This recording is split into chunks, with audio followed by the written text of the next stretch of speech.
Total 543 ಎಂಪಿಗಳಲ್ಲಿ 251 ಎಂಪಿಗಳ ಮೇಲೆ criminal cases ಇದೆ. 46% MPs ಮೇಲೆ. You believe this? ಅದರಲ್ಲಿ 170 ಎಂಪಿಗಳ ಮೇಲೆ ಸೀರಿಯಸ್ ಕ್ರಿಮಿನಲ್ ಚಾರ್ಜಸ್ ಇದೆ. ಅಂದ್ರೆ 5 ವರ್ಷಕ್ಕೂ ಹೆಚ್ಚು ಜೈಲು ಶಿಕ್ಷೆ ಆಗಬಹುದು ಅಂತಹ ಕೇಸಸ್ ಇದೆ. ಸ್ಕ್ರೀನ್ ಮೇಲೆ ಹಾಕಿದ್ದೀನಿ ನೋಡಿ, ಇದು ಪ್ರೆಸೆಂಟ್ ಎಂಪಿಸ್ ಡೇಟಾ.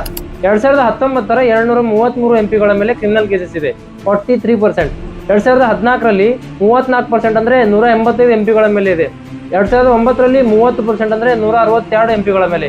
ಈ ಡೇಟಾ ಕ್ಲಿಯರ್ ಆಗಿ ಹೇಳ್ತಿದೆ, ಬರ್ತಾ ಬರ್ತಾ ಪರ್ಸೆಂಟೇಜ್ ಹೆಚ್ಚಾಗ್ತಿದೆ ಹೊರತು ಕಮ್ಮಿ ಆಗ್ತಿಲ್ಲ. ಅಂದ್ರೆ ದಿನೇ ದಿನೇ ಕ್ರಿಮಿನಲ್ಗಳು ರಾಜಕೀಯಕ್ಕೆ ಪ್ರವೇಶ ಮಾಡ್ತಿದ್ದಾರೆ.